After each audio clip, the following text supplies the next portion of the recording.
Heureux de suivre Canal Congo Télévision, mesdames et messieurs, bienvenue à votre émission Zoom qui reçoit pour vous ces jours monsieur Jean-Marie Béa. Jean-Marie Béa est coordonnateur du mouvement Congo Uni, Congo Fort. Monsieur Jean-Marie Béa, bonjour. Bonjour, bonjour à nos auditeurs, enfin nos téléspectateurs plutôt. Comme je passe d'une émission à l'autre. Vous êtes devenu un habitué de cette émission Zoom. Un habitué, oui, s'il faut le dire comme ça, mais pas un habitué au sens figurant, mais plutôt un habitué par nécessité.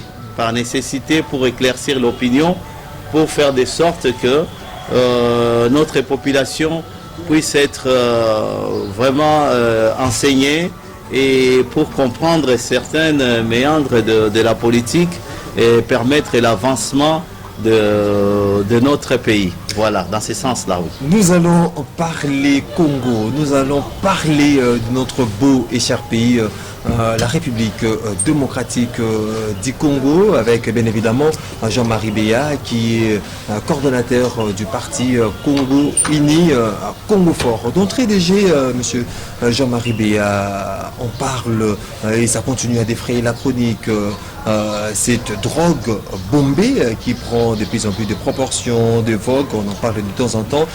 La police nationale congolaise vient de démanteler les réseaux de personnes qui s'adonnent à la commercialisation de cette drogue toxique.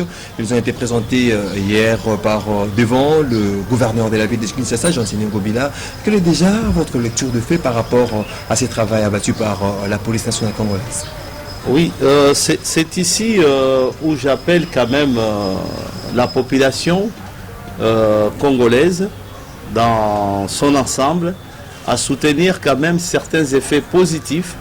Normalement, cette rapidité et cette efficacité quand même qu'on peut démontrer qui s'est présentée devant nous, c'est qu'a réalisé notre police en un peu de temps et intercepter les malfrats, intercepter ce qu'on appelle les grossistes, ceux qui répandent cette drogue vraiment une drogue très dangereuse pour notre population, pour notre jeunesse. Donc là, on peut saluer quand même l'efficacité de la police. Et j'attends de ces soi-disant partis d'opposition qui, à chaque fois, ils déplorent la police, ils déplorent certains faits positifs. Mais là, ça n'est une occasion justement pour apporter encore un peu plus si on veut, mais ne pas se soustraire à applaudir ce qu'a fait la police dans ces domaines ici. Voilà.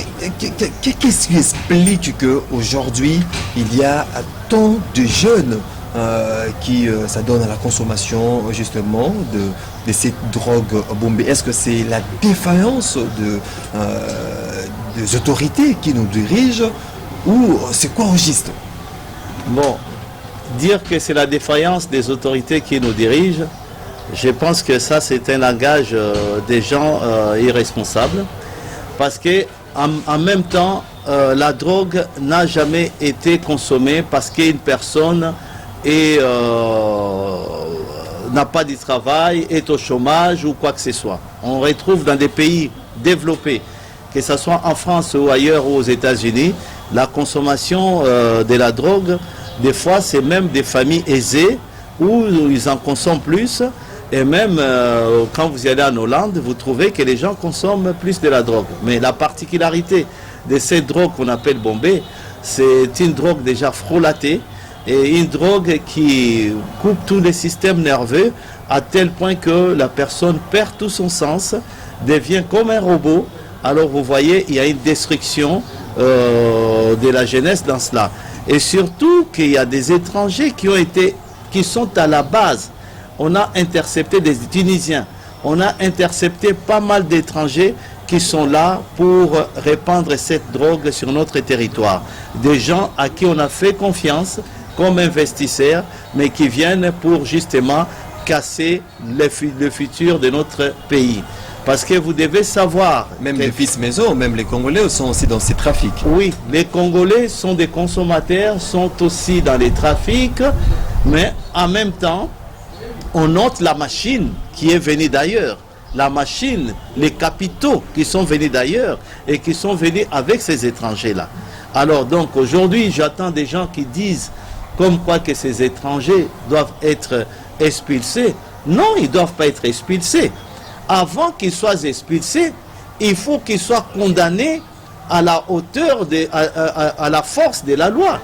Parce que nous voyons dans d'autres pays comme la Chine, si vous êtes intercepté, surtout si vous êtes un grossiste, et même si vous êtes consommateur, vous êtes puni à vie. Donc la prison à vie, et même que vous devez passer aux armes. C'est-à-dire on vous tue. Ici, il y a les droits de l'homme quand même. Dans ces pays où on dit que les droits de l'homme, mais uniquement pour nous, mais dans ces pays existent aussi les droits de l'homme. Dans ces pays, que ce soit au Brésil, que ce soit ailleurs, et je vous dirais même plus, les pays aux États-Unis, ils avaient arrêté à leur temps, je pense dans les années 90, même avant, dans les années 80, un président en exercice, le président panaméen qu'on appelait tête d'ananas. Parce qu'on a vu que ces présidents répandaient la drogue aux États-Unis. C'est pourquoi vous avez vu que beaucoup de Noirs se sont adonnés à la drogue, ils s'entretuaient, etc. Et là, avant, les Américains, bon, voyaient ces problèmes comme un problème du côté des Noirs, etc., en Harlem, etc. Mais quand les problèmes ont commencé à gagner aussi dans des familles blanches, alors à ce moment-là, ils ont ouvert les yeux et ils sont arrivés, après enquête, que c'était les Panama qui fournissaient la drogue à bas prix. Et en même temps, il y a des soupçons comme quoi que cette drogue, ça venait de la Russie. La Russie alimentait la drogue au Panaméen, au président panaméen, qui lui revendait aux États-Unis juste pour freiner le futur des États-Unis. Parce que vous savez, quand les jeunes sont court-circuités comme ça, il n'y a plus d'avenir pour ces pays. Et notre pays, justement, a cette carence de jeunes qui n'ont pas été préparés. Parce que vous voyez ce qu'on appelle, par exemple, la génération Kabila, qui aujourd'hui se retrouve Koulouna et autres, ils ont 18, ils ont 19 ans. M. Kabila les a trouvés, ils avaient 5 ans, ils n'ont rien fait, ces jeunes qui aujourd'hui doit leur salir. Mais c'est Jean-Marie Béat, on a comme l'impression que vous responsabilisez beaucoup plus les étrangers. Est-ce qu'il y a une politique d'encadrement mise en place actuellement par le gouvernement congolais? Encadrement de jeunes. Bon, je suis en train pas de responsabiliser uniquement les étrangers, mais de dire que nous devons veiller à tous ces gens qui viennent vers nous, comme ça se passe dans d'autres pays, et à appeler à la vigilance de tout et chacun que notre pays est mal vu des autres pays qui ne veulent pas son avancement. Et justement pour nous casser, ils cassent la jeunesse. Et d'où la présence de cette drogue bombée. Ils ne nous apportent pas du travail, mais nous apportent la drogue. Justement pour que cette jeunesse, qu'il n'y ait pas d'avenir, parce qu'il n'y ait rien. Et l'exemple, je l'ai relaté avec les États-Unis, je l'ai relaté avec tant d'autres pays qui ne veulent pas que ces pays qui avancent, comme la Chine, où on ne doit pas vous intercepter avec la drogue. Mais aujourd'hui, nous voyons, nous saluons quand même l'action du président Félix. Ces jeunes qui étaient des Koulouna à l'époque, ces jeunes qui consommaient la drogue à l'époque. D'ailleurs, Jatini Gobila l'a bien dit avec la dernière actualité, que ces jeunes qui sont interceptés seront acheminés. D'ailleurs, seront acheminés à Kanyama-Kassese. Oui. Aujourd'hui, on est à la 7e vague. Hein. Voilà. Et ces jeunes qui sont acheminés à Kanyama-Kassese, il n'y a pas longtemps, juste la semaine dernière, nous avons eu la récolte de maïs.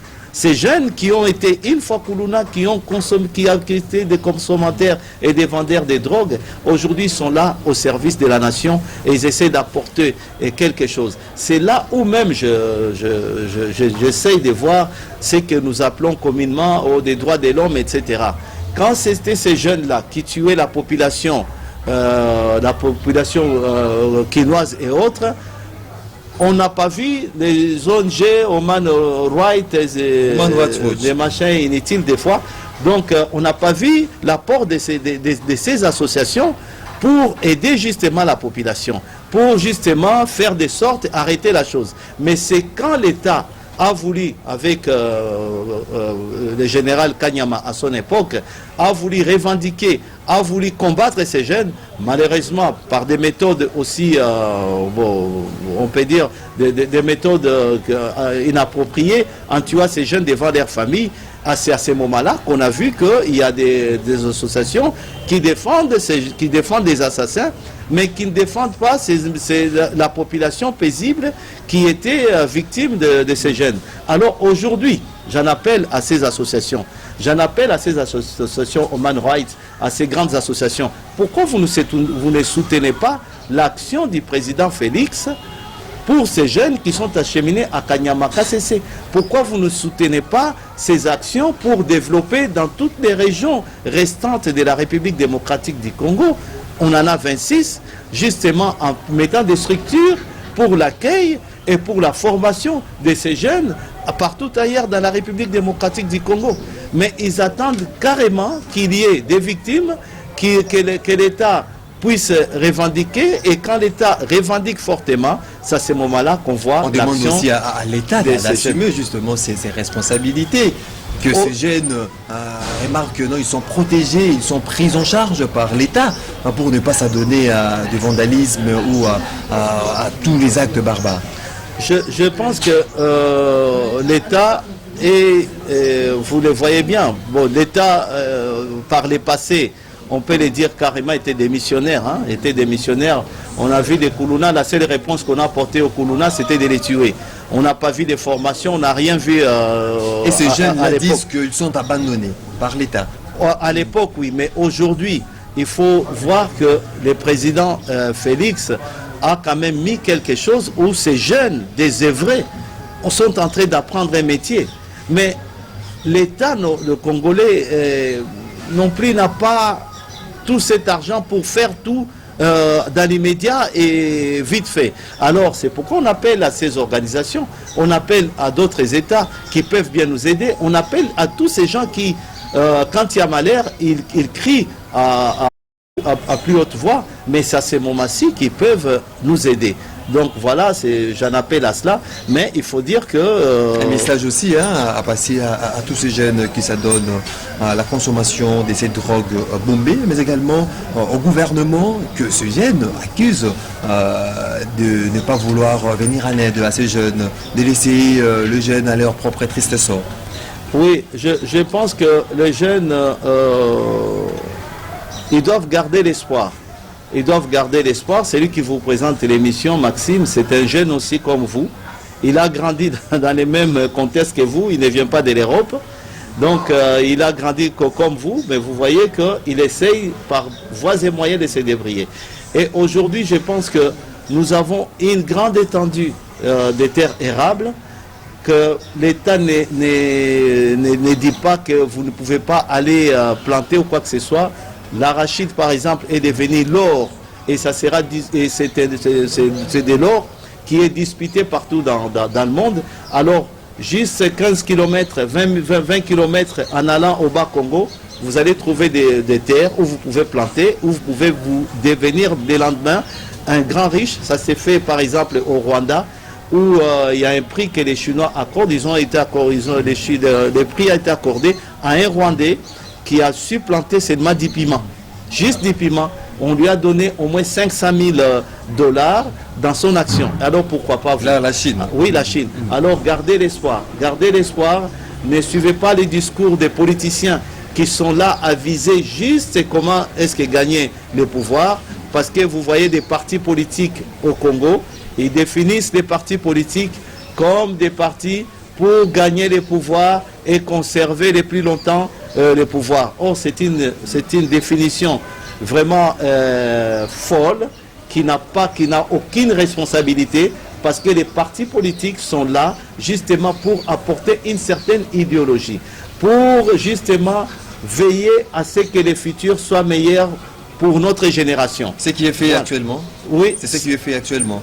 À travers nos partis politiques. Non, nos partis politiques. Et même nos mouvements, non. même le mouvement que vous Les dirigez. mouvements que moi je dirige justement, je suis là pour justement veiller à ce que la génération future puisse mieux vivre et puisse dominer. Parce que vous savez, sans les pays, la République démocratique du Congo ne nous appartient pas seulement à nous, mais elle nous a été prêtée par la génération future de la jeunesse, de notre République. Donc nous devons retourner à cette République, dire que tiens voilà, nous, ce que nous avons fait, nous, ce que nous avons conservé. Alors aujourd'hui, ces partis politiques, malheureusement, nos partis politiques n'ont pas l'essence du patriotisme, n'ont pas l'essence de voir plus loin que notre pays doit dominer, notre pays doit émerger, notre pays doit aller de l'avant. Merci. Je crois bien que le patron ou le chef de parti politique sont ici interpellés par le message de M. Jean-Marie Béa. Parlons-en à présent de cette commission mixte paritaire mise en place pour traiter les différents dossiers de composantes religieuses, composantes confessions religieuses, société civile, partis politiques, justement pour l'envoi de leurs délégués pouvant conduire la centrale électorale, la commission électorale nationale indépendante. La commission a fini les travaux aujourd'hui ou après-demain. Le rapport final sera déposé au bureau de l'Assemblée nationale. Pensez-vous que le piné problème au niveau de confessions religieuses sera résolu, parce qu'il faut le dire que les 6 autres confessions religieuses avaient déposé leur PV au niveau du bureau de l'Assemblée nationale. Est-ce qu'on va retourner à la case de départ ou bien la commission mixte paritaire a accéléré le problème, a accéléré le dossier justement pour qu'il y ait élection en 2023? Oui, justement, mon idée là-dessus, j'en reviendrai, elle est vraiment, comment dirais-je, différente des autres idées. Mais juste pour parler de cela, la commission paritaire de l'Assemblée nationale qui démontre encore une fois de plus, avec M. Mbosso, qui a quand même à son temps demander des consensus des églises et qui les a renvoyés, qui les a redonnés encore du temps. Oui, 72 heures. Et on voit bien que ces partis, ils n'ont pas pu dégager le consensus. Oui, ces confessions nous ont rien apporté. Au contraire, ils nous remettent encore dans un débat. Alors aujourd'hui, à l'issue de cette commission, on voit déjà les partis Lamouka qui lui dit qu'ils vont marcher le 15 septembre. Ils vont marcher le 15 septembre. Pourquoi ils vont marcher alors qu'il y a des choses qui sont en train de solutions? On est en train de trouver une solution, mais ils projettent des marchés. Ils se sont déjà opposés, il faut le dire, à cette loi organique portant fonctionnement et organisation de la CENI. Ils sont opposés également au processus de désignation de délégués pouvant conduire la CENI. Ils veulent une CENI dépolitisée, pas de glissement en 2023, notamment ils sont contre la fraude électorale. Bon, maintenant ils sont contre la fraude électorale, cette fraude qui n'a pas encore eu lieu, cette fraude où on remonte par exemple à 2019 parce qu'on a vu l'autre qui s'est nommé carrément, lui, le président élu. Bon, maintenant, cette fraude où lui-même, à son temps, était allé jusqu'aux instances judiciaires et qu'il a été débouté, plutôt gagné, et en même temps, il n'a pas su démontrer par des preuves palpables comme quoi, devant la Cour constitutionnelle, qu'il avait gagné. Bon, ça, c'est du passé. Maintenant, pourquoi est-ce que vous allez insinuer une chose qui n'a pas encore lieu d'exister? Et pourquoi est-ce que les confessions religieuses appellent à la responsabilité du chef de l'État pour trancher un problème interne? En même temps, les chefs de l'État ils soupçonnent les chefs de l'État de jouer en faveur du candidat Kadima. et ils démontrent comme quoi que le chef de l'État ne veut pas, il veut un glissement. Mais ils appellent la même personne pour jouer l'arbitrage. Vous voyez, si la même personne est appelée pour jouer l'arbitrage, c'est que c'est une bonne personne. C'est que ce que vous lui prêtez comme soupçon, comme tout, tombe à l'eau. Cette situation n'a pas trouvé un gain de cause aussi. Non, c'est le président lui-même qui, par clairvoyance, ne veut pas s'insérer dans un problème interne. Mais sinon, s'il y va, ou il tombe dans un piège, ou alors c'est un appel normal. Mais pour nous, le peuple, nous devons par là voir que, en tout cas, cette église, ECC, église catholique, qui en appelle au chef de l'État, alors qu'il y a un temps, il soupçonnait que cet homme veut aller au glissement. En même temps, cet homme ne veut pas des élections, il réclamait les élections en 2023, mais ils appellent à cet homme, donc cette personne est digne de faire des confiances. Donc nous devons faire tomber tous les restes. Et c'est que la Mouka aujourd'hui qui soutiennent des fois, qui va dans le sens de l'église catholique, et en même temps l'église catholique qui est en train de dire qu'il faut que M. Fayoulou, M. Mouzito arrêtent de les intimider ou d'être derrière eux. Alors on voit bien c'est lui qui s'insère dans des problèmes de confession religieuse. On n'a pas cité un autre parti politique, on a cité Jean-Marie Beya. Pensez-vous que les rapports finaux de cette commission mixte paritaire arrivera à débloquer la machine électorale ou bien crisper davantage cette machine? Bon, quelle que soit la réponse que va donner cette commission, je sais que j'ai dit, il y a d'autres qui vont dire non. Ils ont déjà dit non sans entendre même la fin. Donc on voit bien que ça ne sert à rien, des fois, d'y aller dans des sens où les gens sont animés de la mauvaise volonté pour justement trouver des solutions. Mais moi, ce que je propose, c'est que, au vu de l'incapacité des confessions religieuses, parce que les confessions religieuses, cette mission leur a été déléguée en 2003, vu qu'il y avait des problèmes, Bemba avait son armée, Kabila avait aussi une armée, tous les belligérants, soi-disant des partis politiques, avaient leur armée derrière. Donc pour jouer l'arbitrage, on a choisi quelqu'un qui n'avait pas d'armes, donc ils ont choisi les confessions religieuses pour aller dans ce sens-là. Mais aujourd'hui, les partis politiques, que ce soit PPRD, que ce soit les autres, que ce soit IDPS, que ce soit Fayoulou et tous les autres, n'ont plus d'armes. Alors pourquoi on doit continuer à inviter les confessions religieuses qui ont encore une fois démontré leur incapacité et leur faiblesse dans ce sens-là? Je vous dirais bien, même comme... en vous attendant de parler, vous n'espérez même pas qu'il y aura satisfaction ou il y aura gain de cause par rapport à ces rapports de la commission mixte paritaire? Non, la commission mixte paritaire... Parce que donnez-vous déjà crédit à cette commission? Je donne crédit à cette commission, mais je dis tout simplement qu'il y aura une partie de la population qui ne va pas recevoir cela. Et beaucoup de ces gens-là, ce sont des gens de mauvaise volonté. Parce que en même temps, je suis en train de démontrer que même les confessions religieuses, là, pour moi, ça ne devait pas exister. On doit les décharger de la mission qu'on leur a donnée.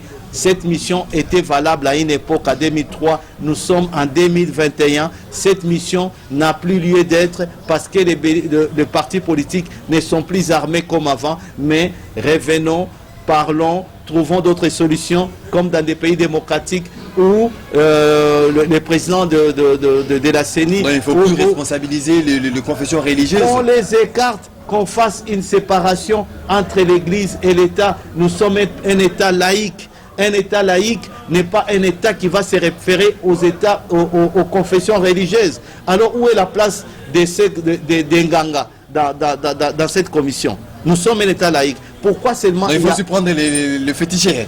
Il faut introduire dans le processus. Si on doit y aller dans ce sens-là, il faut y mettre les féticheurs, il faut y mettre les ndoki, parce que tout c'était spirituel. Il n'y a pas quelqu'un que seulement des confessions religieuses, alors que ces mêmes confessions religieuses, si on revient à l'histoire, on voit bien que si l'Irlande du Nord et l'Irlande du Sud ont connu des problèmes à plus de 50 ans, je pense, ils se sont entretués, des familles ne s'attendaient pas. C'était à cause de l'église catholique et l'église protestante. On ne pouvait pas se marier entre protestants et même jusque dans les années 90. Hein. Et la chose a pris fin dans les années 90. Alors il y avait cette mésentente. Et si on se réfère, que ce soit l'église musulmane, que ce soit les autres, on voit bien qu'il y a des faiblesses. On ne peut pas confier l'émergence, on ne peut pas confier à ces confessions une mission si importante. Qu'est-ce que vous proposez en termes de décrispation, en termes de pour trouver solution à ces problèmes qui perdurent, qui ne trouvent pas toujours d'issue? Pour trouver solution, je pense que cela est visible devant nous. Bazonga ko baptisé, Bazonga la mission à Bango, qu'il retourne à la mission les confessions religieuses, mais qu'on puisse appeler tous les partis politiques, qu'on se mette ensemble, et même les élections. Moi, je les vois mal en 2023. On se précipite pour rien. On est parti pour apporter des changements, mais en même temps qu'on s'assoit, qu'on trouve des solutions.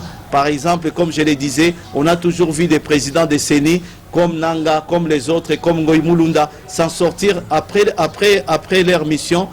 Ils construisent des maisons. Comment est-ce que quelqu'un qui a été président d'une commission électorale devient carrément riche par après? Alors, dans ce cas-là, il faut qu'il y ait des lois qui doivent accompagner dans les futurs la personne qui serait choisie président ou ailleurs, mais que cela revienne plutôt, pour le moment, au ministère intérieur, avec des lois qui doivent accompagner, avec la participation de certains, de tous les partis politiques, et vous verrez qu'il y a une solution. C'est un problème humain, mais on va y aller dans l'irrationnel, c'est-à-dire les confessions religieuses, pour définir qu'un problème rationnel. Cela relève de la folie. Donc ces gens-là, en Bongo et les autres, et les pasteurs doivent s'asseoir, qu'ils retournent à la mission de Dieu. Directement un glissement, lorsqu'il faudra écarter les confessions religieuses, adopter une nouvelle politique ou une nouvelle méthode.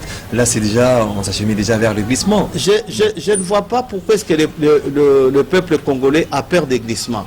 Qu'est-ce que ça vous change même quand on va nommer quelqu'un président? À supposer que ce soit Mouzito qui devient président. On nomme pas un président, oui. On vote. Oui, on vote.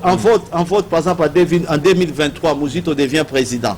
Qu'est-ce qu'il va apporter si aujourd'hui on n'a pas défini les problèmes qui nous concernent? Si aujourd'hui on n'a pas défini l'état des sièges n'a pas atteint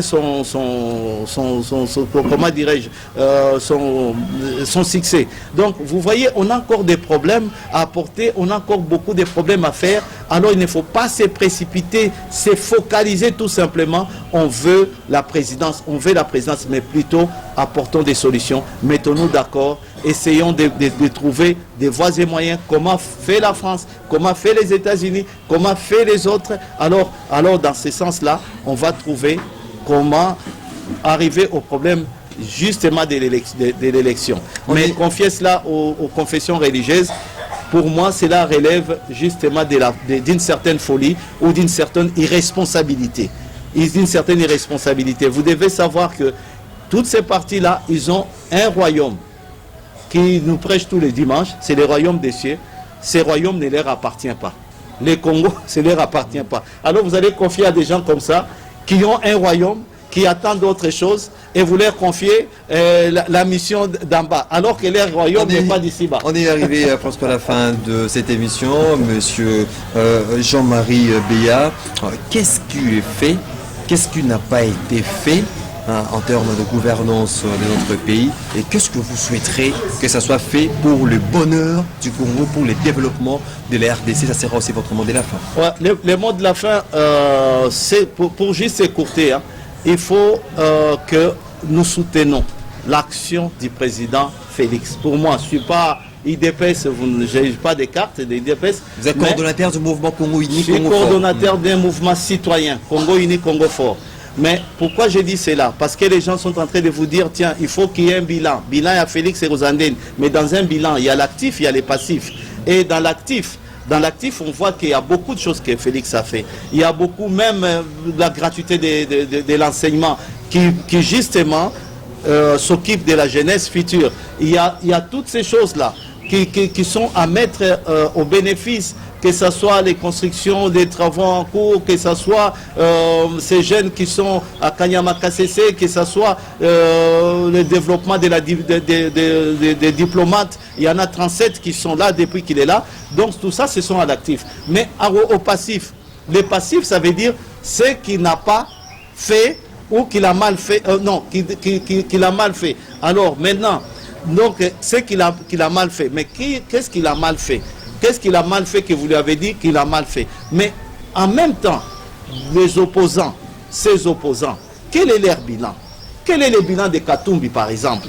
Bon, lui, il fait partie de l'Union sacrée. Vous avez oublié. Mais en même temps, quel est le bilan? Les membres de votre groupe. Non, je ne fais même pas partie de ce groupe non plus. Mais moi, je soutiens l'action du président Félix. Et vous soutenez l'Union sacrée? Je soutiens le gouvernement de l'Union sacrée. Je soutiens que les gens soient, parce que c'est Congo, uni Congo fort. Je soutiens l'Union. J'en appelle même à Fayoulou, j'en appelle aux autres. Alors pour qu'on s'unisse et qu'on puisse vraiment aller de l'avant et qu'on puisse faire gagner notre pays au concert des autres nations. Donc voilà la chose que je peux dire. Aujourd'hui, c'est juste soutenir, juste apporter quelque chose, par exemple à la gratuité de l'enseignement. C'est une chose qui, même en France, ça débutait avec ses faiblesses, mais aujourd'hui, ça trouvait vraiment son essor. Merci beaucoup. L'émission est terminée, mesdames et messieurs. On a eu le réel plaisir de recevoir pour vous ces jours messieurs Jean-Marie Béa, qui est coordonnateur du mouvement Congo Uni, Congo Fort. On vous dit merci pour le temps disposé. Merci beaucoup aux téléspectateurs. Merci. Vous étiez nombreux à suivre cette émission. Je vous dis merci de votre attention soutenue. Une émission réalisée par Moro Njambi, qui était en même temps au four au moulin, à la réalisation, derrière la prise de vue, tout consort. Je vous retrouve la semaine prochaine pour un autre numéro de votre émission Zoom. Ça sera avec le même plaisir, aussi avec d'autres invités. M. Jean-Marie Béa demande qu'il revienne encore pour le numéro. Ben, on verra. Il y a beaucoup de choses que